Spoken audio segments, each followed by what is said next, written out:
Bom dia, turma! Então, na nossa aula de hoje, nós vamos fazer a revisão de História. Seguindo o nosso cronograma, né? Hoje, então, é a nossa revisão. Semana que vem, nós temos a nossa avaliação. E os conteúdos que vão ser cobrados, né? Então, que vão cair, é a partir dali das linguagens da história da escrita, as transformações da escrita, a difusão da escrita, né? A arte que a história conta e o capítulo 4, né? Que fala ali sobre as diferentes culturas, a tradição oral e tudo mais, ok? E aí, então, vamos iniciar ali pelas diferentes linguagens. Então, inicia para vocês na página 7, né, onde fala, então, que as pessoas se expressam e se comunicam por diferentes tipos de linguagens. E quais são elas? A escrita, a música, dança, pintura, fotografia, entre tantas outras formas, né? E também fala nessa página aí qual é o meio mais antigo, né, de comunicação e de expressão, né, de forma de linguagem, que é a pintura rupestre, né? Então, as pinturas rupestres, que é aquelas pinturas nas cavernas, elas são consideradas umas das linguagens mais antigas, né? Cerca aí de 70 mil anos atrás, ok? E na página 8 já inicia ali com a história da escrita, né? Então, ela surgiu aí cerca de 5, 6 mil anos atrás, né? Porque os povos começaram a crescer demais, né? Era necessário ali fazer um registro e com esse crescimento precisou muito mais, né? Até para as pessoas, né? Essas outras pessoas terem acesso a essas informações. Então, os povos sumérios foram os primeiros, né? Que desenvolveram o sistema de escrita. E ele foi dado o nome, né, de escrita cuneiforme, até porque esse registro era feito com um objeto que tinha uma forma de cunho, né? Aí vocês chegaram a fazer uma atividade ali de escrita, né? Que é bem diferente. Ali na madeira até mostra, né? O desenho de cunho, embaixo ali fica mais difícil, mas bem em cima ali dá para ver mais ou menos como que era esse registro, né? Não sei se vocês entenderam alguma coisa que está escrito ali, mas eu não entendi nada. E aí, na página 9, mostra para nós um pouquinho sobre as transformações da escrita, né? Então, como começou, como mudou, inclusive a cuneiforme, né? De registros da cuneiforme. Ela começou ali nos pictogramas, né? E foi se desenvolvendo. Temos ali a escrita egípcia, né? Então, a escrita egípcia, ela tem o nome de hieróglifos, né? E esses hieróglifos, eles são figuras que representam um objeto e um som, ok? Depois nós temos o desenvolvimento do nosso alfabeto, né? Que começou lá com os povos fenícios, né? E aí depois foi se desenvolvendo, né? Aí por eles não ter algumas letras, né? O povo então então os gregos, né? Fala ali um pouquinho que eles adotaram esse alfabeto fenício, mas fizeram algumas alterações. Depois, então chegou no nosso latino, né? E aí já fizemos mais algumas alterações até ficar o que a gente conhece hoje, né? Até termos o nosso alfabeto hoje, tá? Já na 10, fala um pouquinho ali, né, sobre os pictogramas, então, que são símbolos, né, que representam alguma coisa, né? Não é escrito em palavras, mas em uma letra, às vezes, né? E eles comunicam sempre alguma coisa para a gente saber, tá? E aí fala também aí embaixo, né, um pouquinho sobre como os gregos adotaram o alfabeto fenício. Já na 12, fala, né, sobre os diferentes tipos de escrita, fala ali um pouquinho sobre a escrita asteca, né? nós chegamos a fazer um calendário asteca lá no final, mas nós não trabalhamos muito sobre a escrita asteca, porque realmente, né, a gente olha aí pelas imagens e ela é muito difícil, ok? Já na 14, né, a gente pula a 13 porque a 13 é atividades, na 14 fala um pouquinho sobre a difusão da escrita, né, sobre como a escrita se desenvolveu, né, como ela se difundiu no mundo afora, tá? Então, assim, antigamente, né, não existia máquina de escrever, computador, impressora, né? Então, a reprodução da escrita era feito à mão, copiado letra por letra, e isso custava caro, né? Então, por isso não existiam tantas coisas para a gente ler, né? Por ser difícil, né? Ser demorado e também ser caro, né? Porém, por volta, né, de 1450, o alemão aí inventou um mecanismo, né, a prensa de tipos móveis, e que veio então para facilitar, né, ajudar um pouquinho essa reprodução, né, porque daí era possível reproduzir com mais rapidez, né, e portanto em maior quantidade também, ok?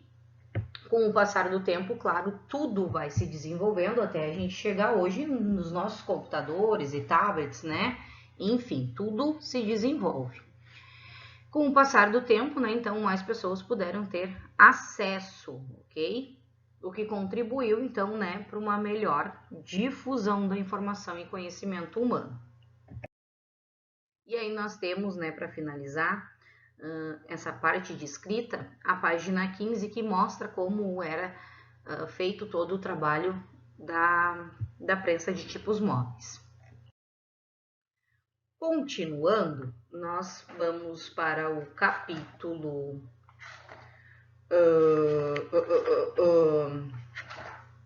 tem outras partes ali, né, mas não vai influenciar muito. Capítulo 4, né, diferentes culturas, diferentes histórias.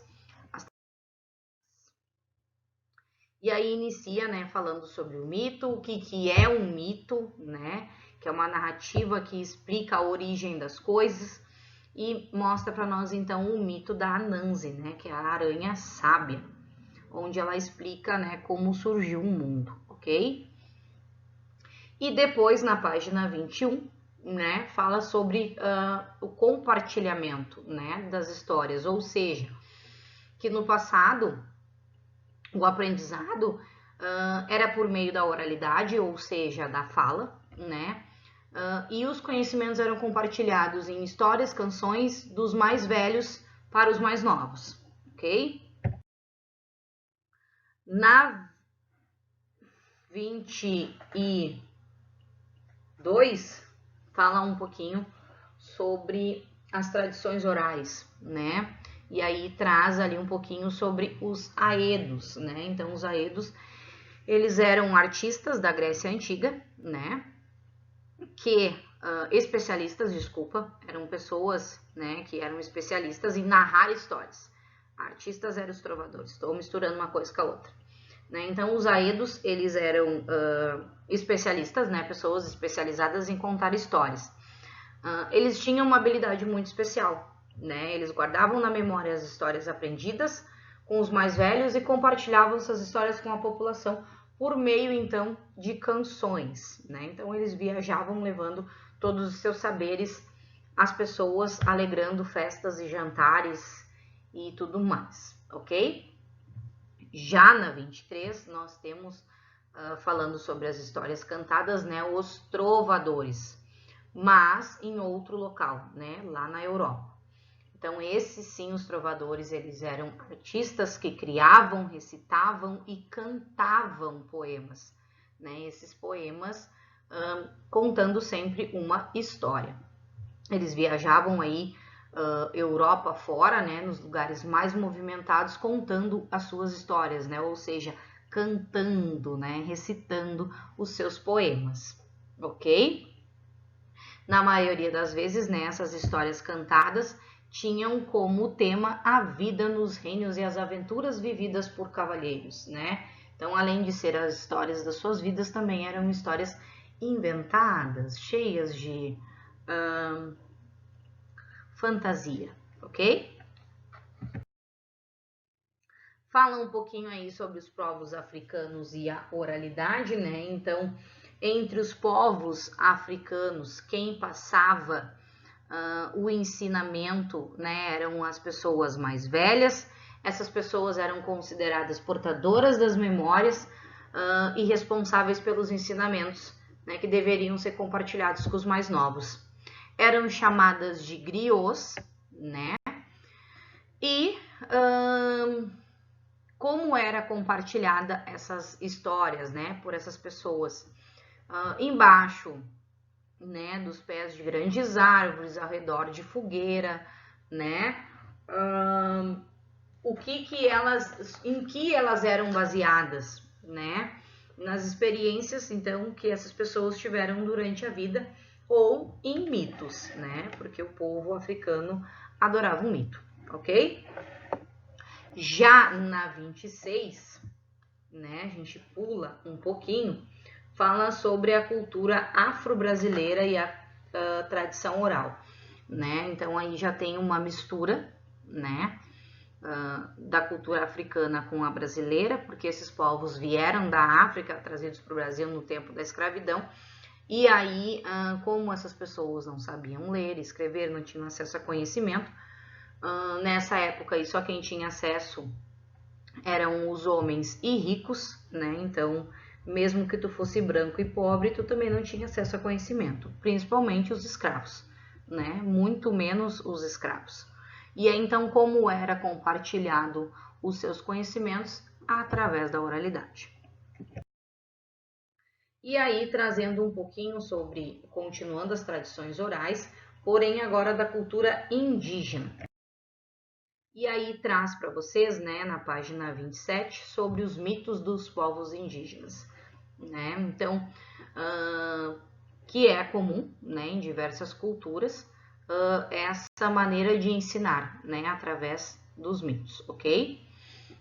Quem tinha e quem levava esse conhecimento eram os líderes, normalmente os líderes, né, o cacique, o xamã, o pajé, ou as pessoas mais velhas dentro da comunidade indígena, tá?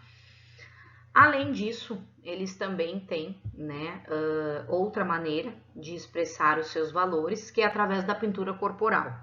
E aí essas pinturas corporais, elas são inspiradas em elementos da natureza, né, e tem como representatividade a etnia da qual os índios pertencem, ou podem representar também um determinado momento da vida, né, como tem aí alguns exemplos, casamento, luto, nascimento de filhos, né, ou então mesmo a condição deles dentro da sociedade, né, ser solteiro, casado, entre tantas outras coisas. Temos ainda, né, lá na 29, no Tempo da Natureza, onde aí já começa a apresentar como é que os índios organizavam o seu tempo, né, então, através da natureza, né, e aí eles organizavam esse calendário aí que vocês conseguem ver, né, com base nas suas observações da natureza, tá? O dia e a noite, o passar dos anos, né, cheias, chuvas, secas, ok? Falando nisso, tem na 30 o calendário lunar, né? Então, o que é um calendário lunar? É um calendário, né, elaborado a partir das fases da Lua, ok? E o calendário solar, ele tem como base, né, a percepção, né, dos povos mesopotâmicos em relação que a Terra demorava, né, aproximadamente 365 dias para dar a volta em torno do Sol. E quando eles conseguiram notar isso, perceber isso, e que isso também trazia mudanças no tempo, eles então criaram um calendário, né? E eles elaboraram um calendário dividido em 12 meses. Esse mês ele era dividido em semanas, a semana dividida em 7 dias, né? E tudo mais, o que é, né, em volta ali de corpos celestes e tudo mais. E aí, com base nisso, nós utilizamos esse tipo de calendário, ok? E aí falamos um pouquinho, né, que foi a nossa última aula de história, tempo da natureza, onde nós vimos, né, 2 calendários. Esse primeiro, que é baseado extremamente na natureza, né, a gente consegue perceber todos os meses do ano, onde mostra ali as cheias, época de colheita, época de plantio, né, época de pesca, época de reprodução dos peixes, enfim, ok? E o nosso em si, né, o calendário gregoriano, que é o nosso calendário, né, o nosso calendário baseado aí nos gregos, ok? Porém, uma informação e uma página que eu não coloquei para vocês é que o nosso calendário, além dele ser baseado no calendário gregoriano, o nosso calendário tem, por sermos uma sociedade cristã, ele tem o seu início, né, de contagem de anos no nascimento de Jesus Cristo. Tá? Então, o ano 1 foi quando Jesus nasceu, e aí a partir dali a gente começa a contar. O que veio, né, antes disso, a gente diz que é antes de Cristo, né? A gente utiliza até as siglas ali AC. Antes de finalizar, para que serve o calendário, né? Para a gente perceber a passagem do tempo, né? Para registrar e marcar a passagem do tempo, além de organizar, né, as tarefas realizadas nas sociedades. Ou seja, por que na sociedade? Porque traz os feriados, né? Então a sociedade se organiza em cima desses feriados, né? Eu vou trabalhar hoje, não vou, porque amanhã é feriado, então, ok? Então o calendário ele é para isso, tá? Ele serve para a gente marcar a passagem do tempo e organizar as sociedades, né, em suas tarefas, ok? Então agora vocês têm uma folha para resolver, né, de revisão, ok? Dúvidas podem chamar, certo? Beijinhos, bons estudos, bom dia e até amanhã!